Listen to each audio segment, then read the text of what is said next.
오늘 진정 나를 따르려느냐. 본문 누가복음 9장 57절에서 62절의 말씀을 통해서 말씀을 증언합니다. 미국의 라이프웨이라는 데서 조사한 결과에 의하면 미국이 지금 코로나로 굉장히 어려운 시대에 저희가 똑같이 지금 맞이하고 있는데요. 그 목회자들에게 있어서 가장 시급한 문제가 무엇인가 이렇게 아마 물어봤던 것 같습니다. 제일 먼저 목회자들이 가장 시급한 문제로 대답한 것이 바로 교회 내 리더와 봉사자 발굴, 이렇게 대답을 했습니다. 오늘날 교회 안에 리더가 그만큼 부족하고 또 봉사하고자 하는 사람들이 그만큼 부족하다는 얘기를 단적으로 보여주고 있다고 볼 수가 있습니다. 미국만 그런 것이 아니라 우리 한국 교회도 당면한 문제라 생각합니다. 그 다음에 또 그들이 말하는 것 중에는 비기독인들과의 관계 형성이 76%, 성도들의 무관심 또는 헌신 부족이 75%, 개인적 기도의 일관성 72%, 주일 성수 64%, 사제와 회개가 61%, 시간 관리가 51%였다고 합니다. 그래서 거기서 말하기를 목회자들이 코로나 시대를 헤쳐나갈 지름길을 찾는 것이 아니라 영적 지도자로서의 역할을 진지하게 고민하고 있다, 이렇게 말을 했습니다. 1월 11일자 미국 월스트리트 저널에 의하면 카톨릭이 남미를 잃은 이유에 대해서 제목으로 나왔습니다. 남미는 대부분의 카톨릭 사람들입니다. 카톨릭입니다. 그런데 지금 이 남미의 카톨릭 신자들이 기독교 개신교 우순절 쪽으로 많이 정말 밀려가고 있다고 합니다. 2000년도와 2019년도에 미국의 양대 그 개신교 교단으로 남침례교와 연합감리교회입니다. 우리나라는 장로교회가 크지만 미국에서는 그렇지 않습니다. 그런데 이 두 교단이, 가장 큰 교단이 2005년도 11%, 2019년도에는 19%나 줄었습니다. 반면에 대표적 오순절 교단인 하나님의 성회, 오늘날 우리 순복음교회로 생각하시면 되겠습니다. 거기는 16%가 늘었다고 합니다. 왜 오순절 교회로 사람들이 몰리고 있을까? 나름대로 분석하고 의하면 아프리카의 경우에는 오순절 신앙이 지니는 성령, 은사, 신유, 이런 체험 신앙을 강조하기 때문에 특히 아프리카 사람들은 초월적이고 신비적인 문화와 거의 비슷하기 때문에 아프리카 사람들이 이제는 점점 이 오순절 쪽의 교회를 선호한다, 이렇게 말하기도 하고요. 또 치유와 구제, 섬김을 강조하는 오순절 교회다 보니까 사람들이 그쪽에 더 관심을 갖는 것 같다, 이렇게 얘기를 합니다. 우리 장로교회는 아무래도 말씀 위주의 신앙이지요. 그래서 우리도 이런 부분들을 많이 좀 또 답습해야 되리라 생각합니다. 어떤 분은 말하기를 무신론, 반기독교, 과학주의가 점점 강해지고 있지만 들불처럼 번지는 성령운동으로 인격적인 하나님을 만나는 이들이 이어질 때 오순절 교회 부흥은 현재 진행이 될 것이다. 다른 말로 말하면 초대교회처럼 성령의 역사에서 하나님을 만나는 사람이 많아질수록 교회는 줄어드는 게 아니라 점점 성장할 것이다, 이렇게 보고 있습니다. 우리는 이제 이미 명절이 시작됐고요. 또 제가 종전에는 이 제사에 대해서 좀 많이 설교를 했지만 이번에는 제자가 가는 길로 가름하려고 합니다. 우리가 제자로 살아가면서 이 제사 문제까지 해결을 못한다고 하면 과연 제자로서 살아가고 있는 것인가 하는 것이죠. 여러 가지 환경은 있겠으나 오늘 새 제자 이야기를 통하여 과연 나는 어디에 속해 있으며 또 나는 그런 결단을 왜 내리지 못하고 있는지 한번 생각해보는 그런 시간이 되기 위해서 오늘 본문을 또 선택을 했습니다. 본문은 한마디로 말하면 참 제자가 가져야 할 자세입니다. 아시는 대로 예수님은 공동체 생활을 하셨습니다. 제가 이렇게 또 목회를 좀 하다 보니까 이 공동체 생활이 참 중요한 것 같습니다. 우리가 지금 공동체 생활이라고 말하지만 저나 여러분은 그저 주일날 한번 만나는 분도 계시고 그것도 잠시 설교 시간에 만나는 것, 그 외에는 만남의 시간이 없고 대화의 시간도 없기 때문에 서로를 알 수가 없는 거죠. 그러나 예수님은 그 제자들을 다 불러서 같이 공동생활을 했기 때문에 그들을 굉장히 깊이 알 수 있었고 또 그들도 예수님에 대해서 남다리 깊이 알 수 있으리라 생각합니다. 그렇기 때문에 예수님은 그런 공동체 생활을 통해서 제자들을 양육했다고 볼 수가 있고요. 그리고 날마다 이 제자들과 함께 다니시면서 복음을 전했고, 그래서 그때그때마다 제자들의 약점을 너무나 잘 아신 예수님은 그 상황에 따라서 제자들이 잘못하면 지적을 하면서 고쳐주는 그런 산 교육으로 예수님의 그 교육을 예수님이 그렇게 교육을 하셨다 볼 수가 있는 것입니다. 오늘 본문은 유사 본문으로서 마태도 동일한 비슷하게 하지만 마태는 두 사람의 얘기만 하고 있고요. 오늘 누가는 세 사람의 얘기를 하고 있습니다. 첫 번째 사람입니다. 첫 번째 제자는 서기관. 마태에 의하면 그는 서기관이었다 이렇게 말하고 있습니다. 우리 율법학자라고 말할 수가 있는 것이죠. 그는 예수님을 선생님이라고 부른 걸 볼 때 이미 예수님의 제자 중에 한 사람이었을 것입니다. 예수님의 복음을 전할 때 그가 갑자기 튀어나와서 대단히 믿음이 좋은 것처럼 예수님에게 이렇게 말하죠. 주님이 가시는 곳 어디든지 제가 따라가겠습니다. 아주 용기 있게, 그리고 모든 제자들 앞에서 자기를 상당히 드러내고자 하는 그런 모습이 아닐까 생각합니다. 근데 우리 예수님은 또 가끔가다 동문서답 하시는 경우가 있어요. 그렇지만 그건 동문서답이 아니라 다시 뒤돌아보면 대단히 깊은 말씀을 하고 계신 거죠. 예수님은 그 율법자가 와서 내가 주님이 가시는 곳에 어디든지 따라가겠습니다 이렇게 했는데 예수님은 자신의 신세 한탄을 하고 있는 것입니다. 여우도 굴이 있고 공중의 새도 거처가 있으되 인자는 머리 둘 곳이 없다. 도대체 왜 이렇게 생뚱맞는 대답을 하셨을까요? 왜 예수님은 율법사가 따른다고 할 때 안 돼, 넌 이거 고쳐 라고 말씀하지 않고 인자는 머리 둘 곳이 없다. 많은 사람이 추측을 합니다. 율법학자, 서기관, 그 당시에 서기관이면 상당한 지위에 있는 사람, 오늘날은 신학박사, 주석을 쓰는 그런 층에 있는 사람이니까 상당히 믿음이나 모든 면에서 사회적 신분에서 상당히 뛰어난 사람이죠. 예수님은 그를 너무 잘 알고 있는 거죠. 그의 안락한 생활, 존경받는 생활에 익숙한 사람, 그리고 율법의 지식이나 습득하려는 아니라는 생각을 가진 사람이라는 것을 예수님은 이미 파악하고 계신 거죠. 그래서 예수님은 이 정말 서기관, 네가 정말 나를 따르려고 하느냐? 그러면 네가 지금까지 누리고 있는 그 기득권을 포기할 수 있어? 어느 정도? 나는 머리 둘 곳이 없을 정도로 나를 따라오면 그렇게 될 텐데 그럼에도 불구하고 네가 나를 따라오겠느냐? 반문하고 있는 것입니다. 십자가의 길은 가시밭길이요, 끊임없는 고통과 고난의 길이고, 그래서 그 길은 참으로 함부로 따라갈 수 없거니와 쉽게 결단해서도 안 되는 길입니다.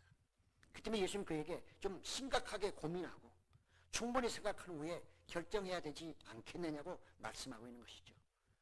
예수님을 따르면, 나를 지금 네가 따르면 내가 가는 곳마다 병자 나타나면 다 고쳐주고, 또 서기관 바리새인들이 와서 도전하면 전부 다 말씀으로 물리쳐주고, 먹을 거 없으면 먹여도 주고, 그런 나를 따라오면 무의도식하고자 하는 그런 마음.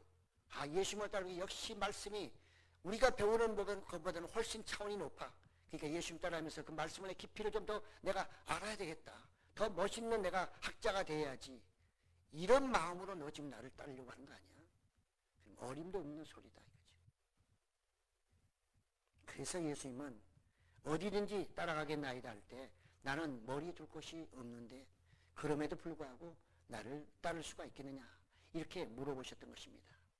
고통스러운 십자가의 길을 후회 없이 끝까지 따라올 준비가 되느냐 물어보신 것이죠. 철저히 너를 부인하고 나가 십자가의 고난을 달게 받을 준비가 되느냐 이렇게 물어보신 겁니다.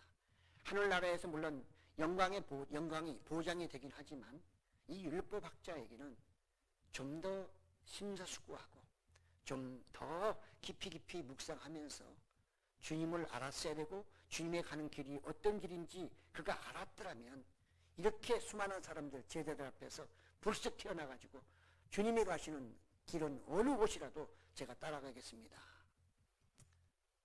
십자가 길까지 따라갈 수 없는 걸 뻔히 아는 예수님은 그래서 머리 들 곳이 없는데 다시 한번 생각하는 것이 어떻겠느냐, 이렇게 말씀하신 것이죠. 그렇습니다. 예수님을 따르는 사람들은 기본적으로 부귀, 영광, 권세, 은혜, 이것을 먼저 염두에 두면 안 됩니다.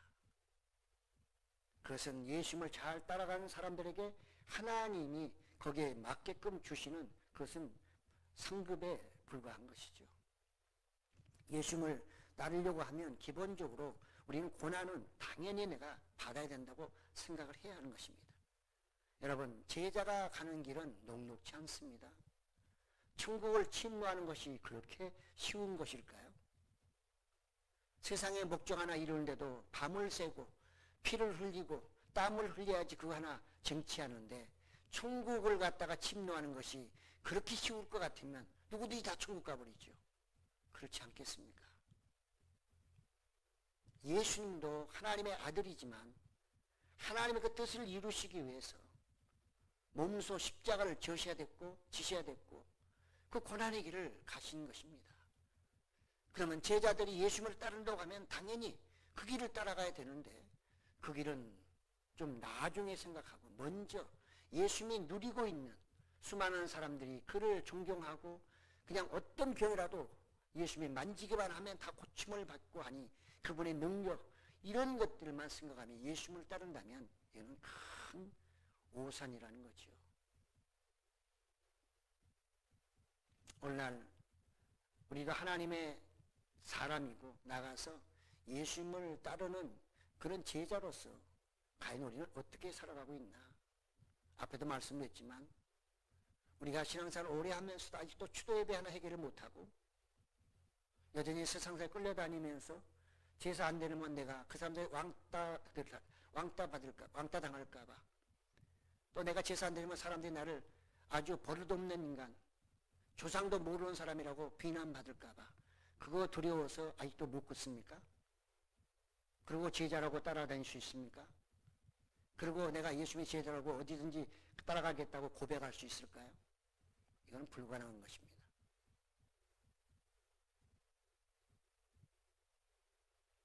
우리는 예수님의 제자로 이미 부르심을 받았다면 그런 문제는 눈물을 뿌리든지 온갖 수단 방법을 동원해서라도 그게 그 길이 나쁜 길이기 때문에, 악한 길이기 때문에, 하나님이 원치 않는 길이기 때문에 그 길은 결코 가서는 안 되는 것입니다. 그래서 하나님은 우리를 위한 것이고 우리의 복을 위한 것이고 우리에게 복 주시기 위한 길인데, 예수님의 제자라고 하면서 그 길을 가지 않는다면 어찌 우리가 예수님을 우리의 스승이라 부를 수 있으며 그분을 따라간다고 말할 수 있겠어요? 예수님의 길은 이 땅에 하나님의 아들로 오셨지만 그분은 여우도 굴이 있으나, 정말 수많은 야생동물이 다 숨을 곳이 있지만 예수님은 숨을 곳이 없어요. 항상 노출되어 있습니다. 복음만 전하면 언제부터 벌써 준비하고 있던 수많은 설교 바리새인들이 와가지고 별의별 방법으로 쪼고 그 다음에 비아냥거리고 비웃고 그 다음에 질문하면서 얼마나 무시하는지요.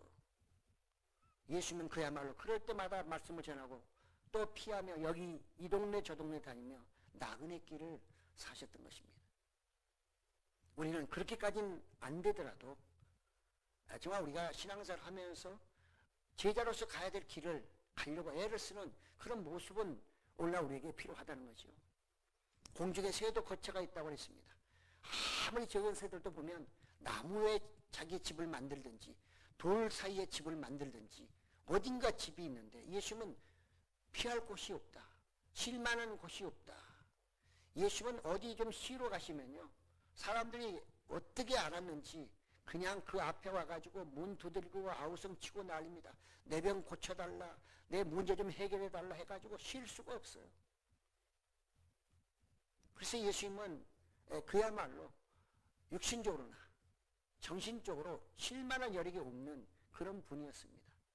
그런데 이 율법학자, 너는 그렇게 세상에서 지금 그 율법학자로서 누리면서 기득권을 포기하며 나를 따라올 수 있겠느냐, 이렇게 물어보신 거죠.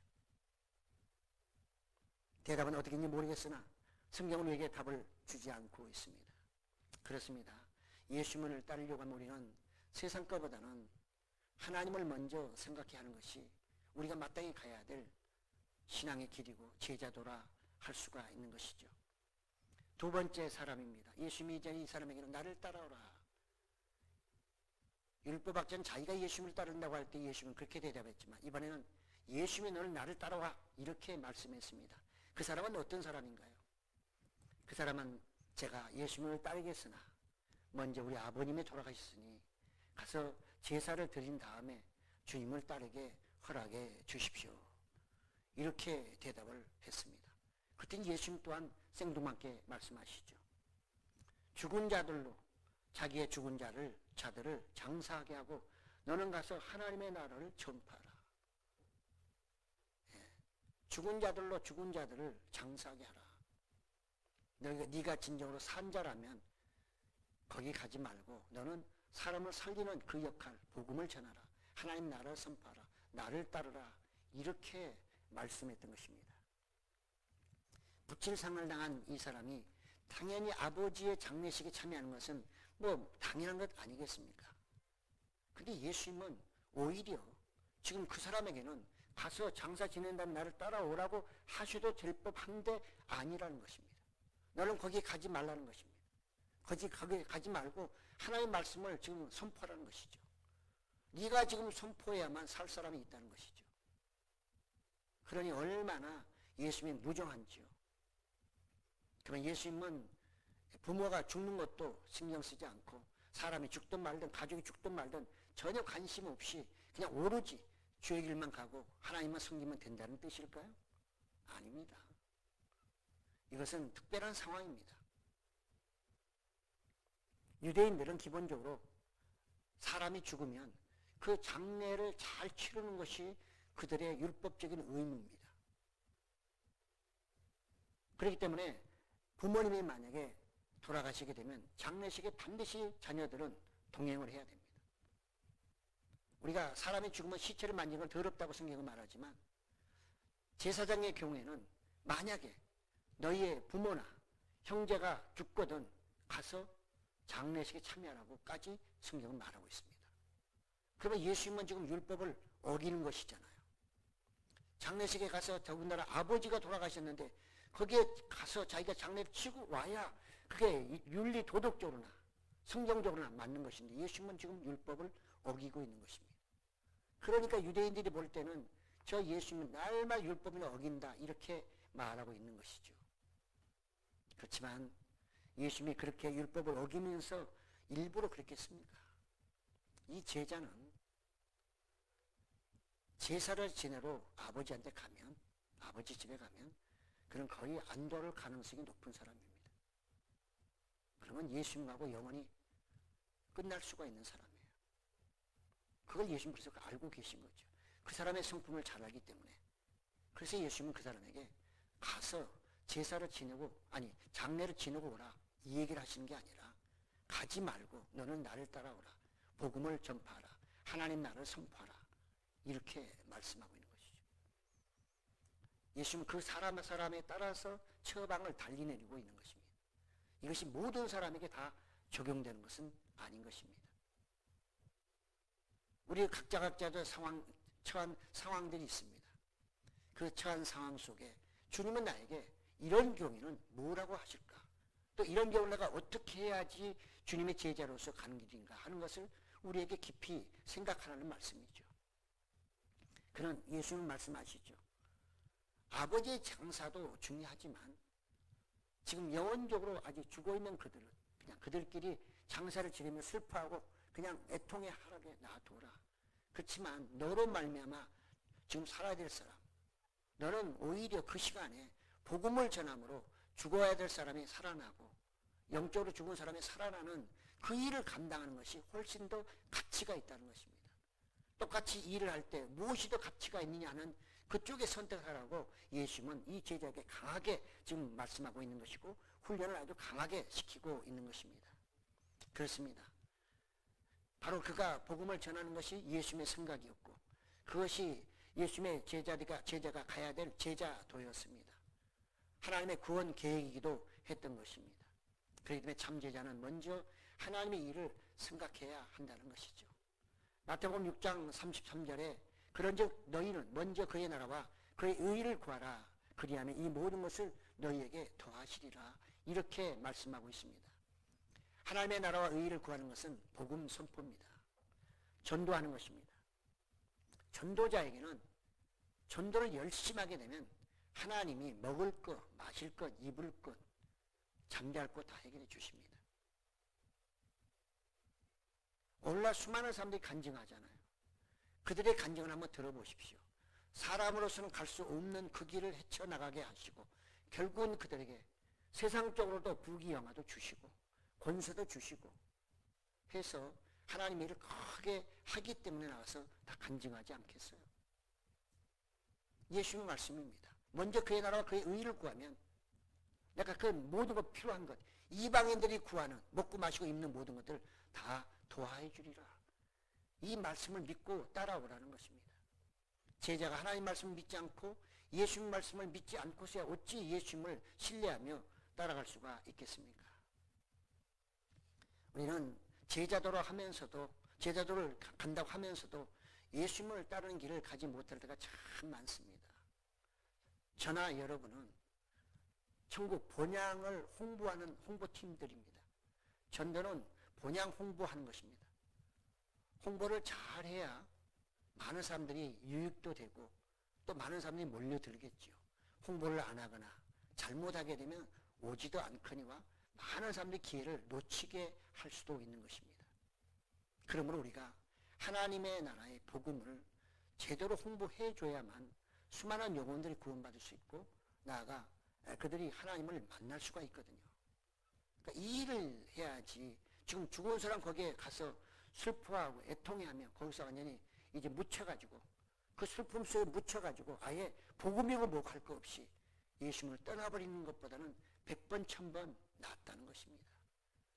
그러니까 사람으로서 이해하기 어려운 거죠.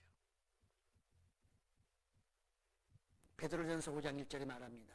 너희 중 장로들에게 권하노니 나는 함께 장로된 자요 그리스도의 고난의 증인이요 나타날 영광에 참여할 자라. 고난의 증인인 이 장로는 앞으로 하나님의 영광에 참여할 자라고 그가 말함으로써 기독인들, 예수님을 따르는 제자들에게는 반드시 고난과 영광이 함께 온다는 사실을 잊지 말라는 경고입니다. 오늘날 우리는 기독인으로서 살면서 예수님의 제자라고 말은 하지만 고난은 싫어하고 영광만을 추구한다면 이것이 진정한 제자가 될 수 없고 예수님이 그럼 뭐라고 하시겠습니까? 네가 그걸 포기하지 못한다면 너는 나의 제자가 될 수 없느니라. 이렇게 말씀하지 않으실까요? 세 번째 유형입니다. 이 사람도 역시 세상적이 아직까지도 좀 끊지 못한 그런 측면이 있습니다. 이 사람도 말합니다. 내가 주를 따르겠습니다. 주님이 나를 따르니까 내가 따르겠습니다만은 그러나 내가 좀 집에 가서 우리 식구들한테 좀 작별 인사도 하고 내가 못 오더라도 그렇게 알고 내가 연락이 없더라도 열심히 내가 주를 따라오기 때문에 그런 줄 알고 이제 나를 기다리지 말라 이런 얘기를 하고 오겠다는 것입니다. 그렇지만 예수님이 왜 가지 말라 했을까요? 이 사람 역시 아직도 이 상태에서 놔주면은 그런 제자가 될 수 없을 뿐만 아니라 이 제자의 길을 따라올 수 없는 그런 성향의 사람인 것을 예수님이 이미 벌써 파악하고 계신 거죠. 그렇기 때문에 예수님은 그가 그렇게 말했을 때 그를 허락하지 않으셨습니다. 사명자의 가장 중요한 것은 부르심에 순종하는 것이거든요.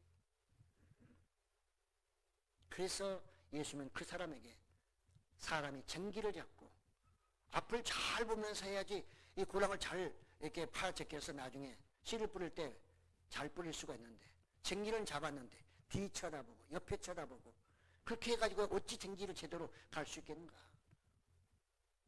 바로 네가 그런 사람이다. 지금 그 얘기를 하면서 나를 따라오라. 그 얘기입니다. 물론 그가 갈 수도 있습니다. 그럼 고민하겠죠.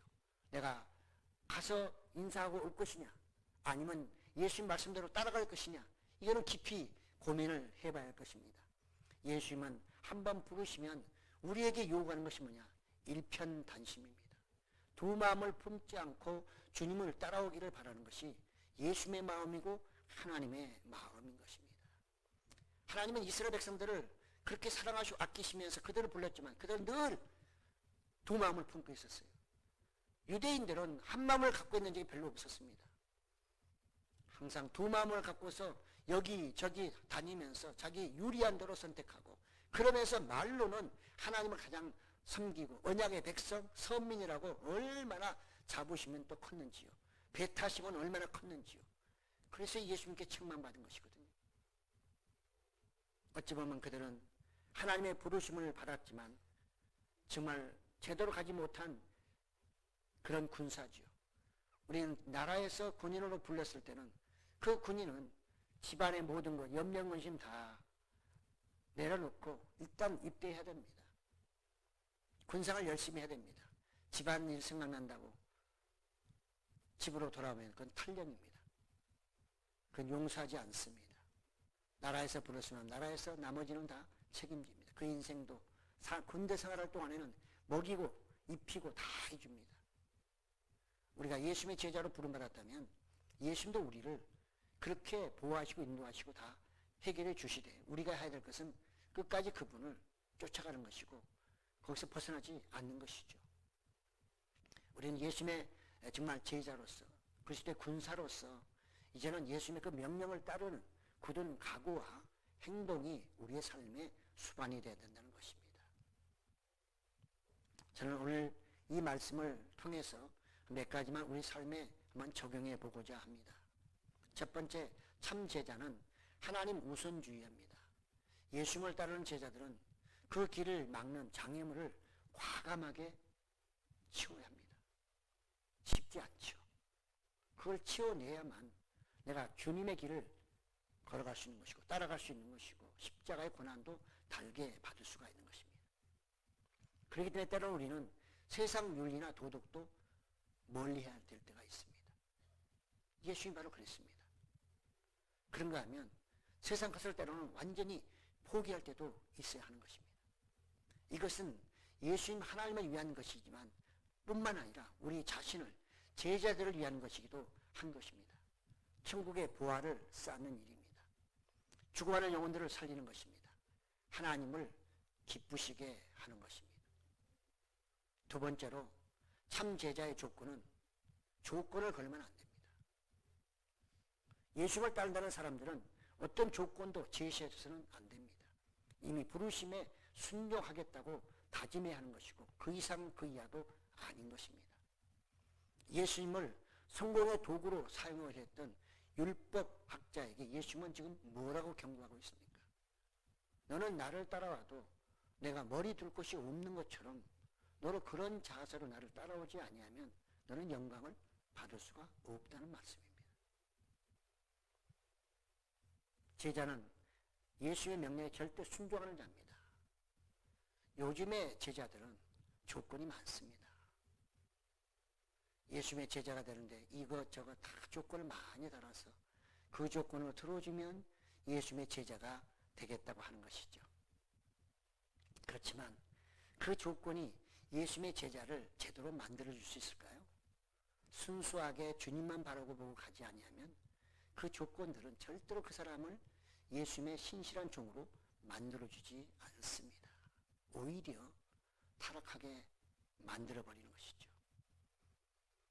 오로지 주님만을 보고 순종하며 따라갈 때 주님은 그 나머지 필요한 것들을 하나하나 시간이 흐름에 따라 그의 성숙도에 따라서 필요한 것을 주시는 거죠. 성숙해진 만큼 거기에 필요한 걸 주십니다. 성숙해지지 않은 사람에게 그걸 줘버리면 그 사람은 그것 때문에 제자가 될 수 없고 그것 때문에 예수님을 떠나기 때문에 예수님은 절대로 그렇게 훈련하지 않으시죠. 오늘날 우리는 너무 많이 변했습니다. 예수님을 믿는데 조건이 많습니다. 이런 조건 저런 조건 안 맞으면 교회 안 나오고 이런 조건 저런 조건 안 맞으면 목회자도 하기 싫다고 합니다. 심각한 겁니다. 오직했으면 미국 교회 목사님들이 그렇게 헌신하고 이타주의로 살아가는 미국인마저도 교회 리더와 헌신할 사람을 발굴하는 게 제일 목표라고 했을까요? 세 번째로 참 제자는 성숙한 영적 지도자로 성장해야 합니다. 본문의 제자들은 다 미성숙자들입니다. 그들은 아직도 영육을 구별하지 못해요. 사역의 우선순위도 모르는 어린아이의 수준에 불과한 것입니다. 그렇지만 예수님은 부르시면, 하나님의 부르심은 후회함이 없다고 하듯이 예수님이 제자를 부르시면 그들을 어떻게든지 제자로 만들어내십니다. 예수님의 능력으로, 말씀으로, 다양한 방법으로 예수님은 그들을 그분의 제자로 만들어내시거든요. 그래서 오늘날 목회자가 목회할 수 있는 것입니다. 목회자의 능력 가지고는 뭘 목회를 할 수 있겠습니까? 그 예수님께서 목회자들 그런 부족하고 연약한 부분들을 치료하시고 채우시고 함으로써 성숙하게 점점 만들어 주심으로 목회를 할 수가 있는 것이거든요. 그렇게 성숙된 목회자가 안 되게 되면 결국은 목회를 하다가 문제를 일으키게 되는 것이고 나중에는 많은 사람들에게 지탄의 대상이 되고 마는 것입니다. 우리는 그래서 정말 예수님을 통해서 늘 훈련을 받아야 되고요. 때로는 강한 훈련, 약한 훈련을 잘 받아 넘겨야만 진정한 예수님의 제자가 될 수 있는 것이고 그래야만 주님께 귀하게 쓰임받는 도구가 될 수가 있는 것입니다. 오늘날 많은 사람들 중에 정말 예수님의 그 훈련을 제대로 받은 사람들은 엄청나게 훌륭하게 쓰임받고 있지만 그렇지 못한 분들은 처음에는 잘 나갔지만 결국 나중에는 완전히 정말 사라져버리는 그런 분들이 얼마나 많이 있습니까? 그건 한마디로 말하면 제자로서의 성숙함이 부족했다는 것입니다. 제자로서 성숙했다면 마지막 십자가까지 질 수 있어야 되는데 십자가 앞에서 전부 다 무너지고 쓰러져 버렸다. 이렇게 생각할 수가 있는 것입니다. 그렇습니다. 오늘날 우리 크리스찬들도 영적 성장이 빨라져야 됩니다. 회복돼야 됩니다. 미국도 마찬가지지만 우리 한국도 미국에 못지않게 영적으로 많이 퇴보됐습니다.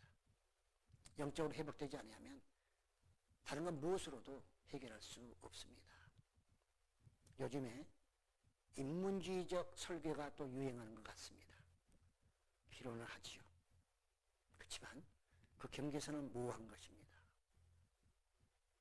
그럼 영적인 분별력이 없으면 하나님을 섬기는 것 같지만 세상 사람으로 만들어버릴 수 있다는 걸 분명히 우리는 기억을 해야 됩니다. 마지막으로요. 참 제자는 부르신 직분에 감사해야 합니다. 참 바울이 하나님의 은혜를 많이 받은 사람이라고 하는 것은 그가 늘 하나님의 은혜로 자기가 사역한다는 얘기를 수없이 강조하고 있습니다. 그리고 그는 행복한 사역자였습니다. 사역을 하면서 이렇게 행복하게 사역해 본 사람은 별로 없습니다. 그렇든 그는 사람들이 볼 때는 고통, 고난이 정말 너무나 힘들고 어렵고 어떻게 할까 하지만 아니요. 바울 자신은 그 자체가 즐거움이었고 그 자체가 보람이 있었고 그 자체가 의미 있는 삶이었기 때문에 그것 때문에 전전긍긍하지 않았어요. 죽는 거 아무 신경 쓰지 않았습니다. 나는 빨리 주님 앞에 가고 싶다는 얘기를 자주 합니다. 그럼에도 불구하고 내가 가지 않는 것은 바로 너희들 때문에. 너희들의 미성숙한 그 신앙을 보고 내가 떠나버린다면 누가 너희를 가르치겠느냐? 누가 너희를 성숙한 신앙으로 만들어주겠냐? 그런 선생이 있겠느냐? 그런 부모가 있겠느냐? 그 말이거든요. 그래서 그는 디모데전서 1장 12절에 말합니다. 나를 능하게 하신 그리스도 예수 우리 주께 내가 감사함은 나를 충성되이 여겨 내게 직분을 맡기심이니. 그가 예수님의 제자가 된 것, 복음을 전하게 된 것은 주님이 자기를 아주 신실한 종으로 봐주셨고 그래서 맡겨주셨기 때문에 자기도 그걸 신실하게 최선을 다해서 그 사명을 감당하고 그래서 난 기쁘다. 그래서 자기는 행복한 사역자라는 거예요. 말로 표현하지 않지만 그의 모든 메시지 속에는 자기가 이 사역이 얼마나 기쁘고 감사하며 행복한 목회인지 그가 그렇게 말하고 있거든요. 저도 목회자고 한국에 수많은 목회자들이 있지만 과연 이 직분을 그렇게 생각하며 또 수많은 크리스찬들이 나에게 크리스찬 직분을 주셨는데 그 영어로 말하면 세인트입니다. 여러분 성도란 말이 세인트예요. 캐톨릭에서는 성인이라고 표현할 때 쓰는 단어예요. 세인트. 이런 엄청난 직분을 줬음에도 불구하고 우리는 그것이 내가 어떤 직분인지도 모르고 감사할 줄도 모르고 어떻게 해야 될지도 모르고 내가 원하면 주님한테 갔다가 내가 시험을 안 가고 하는 내 마음대로 하는 그런 크리스찬의 길을 가고 있지 않냐. 그런 목회자가 되지 않느냐. 이렇게 성경은 우리에게 반문하고 있습니다. 진정 네가 나를 따르느냐. 주님 우리에게 말씀하실 때 우리는 다 부끄럽죠. 그럼에도 불구하고 그래도 좀 성숙한 자가 되어서 주님 많이 부끄럽지만 열심히 따라는 왔습니다. 부족한 것 말씀해 주시면 제가 고치고 또 따라가겠습니다. 이 정도의 말을 해야 되지 않을까요? 쟁기를 잡고 뒤를 바라보는 사람은 하나님 나라에 합당하지 않다. 무서운 말입니다. 하나님 나라에 합당하지 않다는 말은 너 지옥 갈 수 있어 그 말이거든요. 너 여기서 나를 떠나 네 가족을 생각하고 오로지 거기에만 전념하면 너는 지옥 가기에 마땅한 사람이야. 그래도 지옥 갈 거야? 그래도 나를 떠날 거야? 안 돼. 내가 너를 불러서 너는 나를 끝까지 쫓아와야 돼. 그래야 너도 나와 함께 천국에 갈 수 있다. 그 얘기를 하고 있는 것입니다. 천국과 지옥을 아무것도 아닌 사람에게는 이런 말씀들이 별로 와닿지 않겠죠. 그렇지만 천국이 무엇이고 지옥이 무슨 소리인지를 아시는 분에게는 이거는 엄청나게 무서운 예수님의 말씀입니다. 하나님 나라에 합당하지 아니한 자라고 말하는 것은 이건 무서운 말이에요. 결단해야 되는 거죠. 내가 천국을 가기 위해서 예수님을 따르는 것인지 아니면 대충 따르면서 예수님의 이름으로 뭔가 얻고 하다가 그냥 다른 쪽으로 갈 것인지를 결정해야 하는 거죠. 그렇습니다. 오늘 우리는 바울처럼 나에게 주신 직분 내가 늘 감사해서 내가 신실하게 감당하겠나이다. 그런 신앙 고백이 우리에게 늘 있어야 될 것이고요. 그렇게 살아갈 때 행복한 신앙인이 될 수 있고 행복한 목회자가 될 수 있을 것입니다. 또 예수님의 사랑을 받는 제자가 될 수 있을 것입니다. 하나님의 모든 직분자들이여 진정한 제자로 거듭나기에 때론 나를 버리고 주님을 따르시고 순종하심으로 은혜로 시작해서 은혜로 마치는 우리 하나님의 모든 성도님들 되시기를 예수님의 이름으로 축복합니다.